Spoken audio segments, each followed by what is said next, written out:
James Earl Jones, Rose Byrne and Annaleigh Ashford, along with a starry cast, are in rehearsal for You Can't Take It With You. Moss Hart and George S. Kaufman's Pulitzer Prize-winning play will open on Broadway on September the 28th, and we're about to find out all about this upcoming revival. What attracted you about this play for your Broadway debut? It was really irresistible, you know. It has so much heart and sentiment and intelligence behind it, and the way it's sort of presented to you, it's like unsuspecting. But as we're just starting to unravel it, I was like, there is so much going on here and so many things that the playwrights are saying. I am beginning my 7th decade in the Broadway theater, and there's always that myth of ancient actorettes, that the part you really want is one where they talk about you, but you don't have to come on until like the last half hour of the play. You wear wonderful clothes, wonderful wig, great jewelry, a few terribly witty lines, and then you're gone. Tell me about the world of You Can't Take It With You. It's a madcap world. It's a world where there's fireworks and love and Russians and pickled pig's feet, and this, you name it, we got it. It's really just about this family with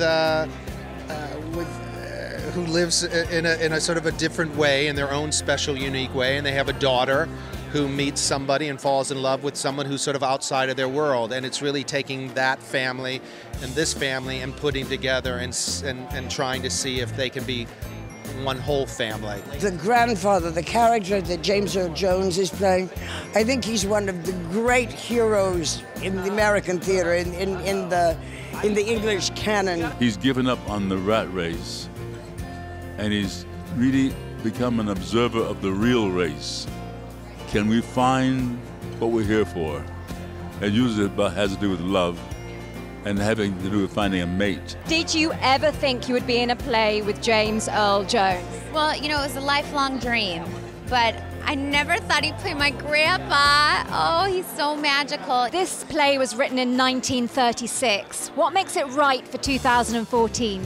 Because it's still about family, and that's what it's all. It's that simple all around the world, I think. It's still about finding your dreams, going for it, living life, not a prescribed life. There's a timelessness about the comedy, but even beyond that, it was written after an economic collapse and during an economic recovery, and the culture wars that kind of result in that.